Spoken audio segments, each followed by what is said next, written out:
27వ వచనాన్ని మనం చూస్తే అక్కడ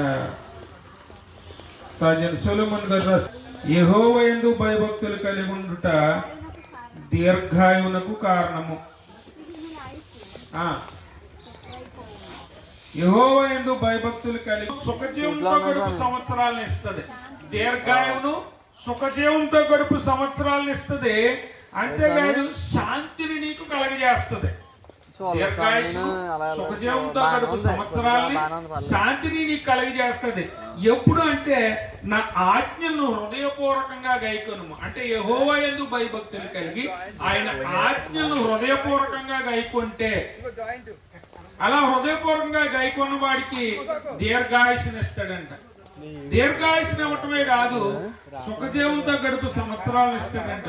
అంతేకాదు శాంతిని నీకు కలిగజేస్తాడు. భూమి మీద ఇది తప్ప మనం ఏమి సంపాదించుకుంటే నిలబడుతుంది? ఆస్తిపాస్తులు నిలబడుతున్నాయా? అందం నిలబడుతుంది? ఏమి నిలబడు. ఎంత అందంగా ఉన్న వాళ్ళని తీసుకెళ్లి మనం భూమిలో పెట్టిన కొన్నాళ్ళకి ఎముకలే మిగులుతాయి గానే ఉందా? ఆస్తిపాస్తులు మిగలవు, ఏమీ మిగలవు. కానీ ఏం మిగులుతాయంటే దేవుడిచ్చే ఆయుష్, సుఖ సంతోషాలతో గడిపే జీవితం. అదే దేవుడిచ్చే భాగ్యం అన్నాడు ప్రసంగి గ్రంథంలో. ఇంకా శాంతిని మనకే కలుగు చేస్తుంది. కాబట్టి ఏం కావాలంటే దేవుని యందు భయభక్తులు కలిగి ఉండాలి. 27వ వచనాన్ని మనం చూస్తే అక్కడ సొలొమోను గారు యెహోవా యందు భయభక్తులు కలిగి ఉండుట దీర్ఘాయువునకు కారణము. యెహోవా యందు భయభక్తులు కలిగి సుఖజీవంతో గడుపు సంవత్సరాలను ఇస్తుంది. దీర్ఘాయువును సుఖజీవంతో గడుపు సంవత్సరాలను ఇస్తుంది. అంతేకాదు శాంతిని నీకు కలగజేస్తుంది.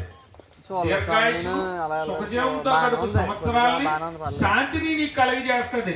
ఎప్పుడు అంటే నా ఆజ్ఞను హృదయపూర్వకంగా గైకొనుము. అంటే యెహోవా యందు భయభక్తులు కలిగి ఆయన ఆజ్ఞను హృదయపూర్వకంగా గైకొంటే, అలా హృదయపూర్వకంగా గైకొన్న వాడికి దీర్ఘాయుష్ని ఇస్తాడంట.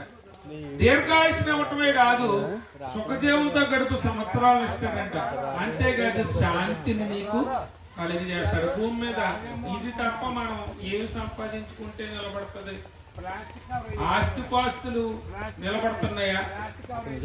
అందం నిలబడుతుంది? ఏమీ నిలబడు. ఎంత అందంగా ఉన్న వాళ్ళని తీసుకెళ్లి మనం భూమిలో పెట్టిన కొన్నాళ్ళకి ఎముకలే మిగులుతాయి గానే ఉందా? ఆస్తిపాస్తులు మిగలవు, ఏమీ మిగలవు. కానీ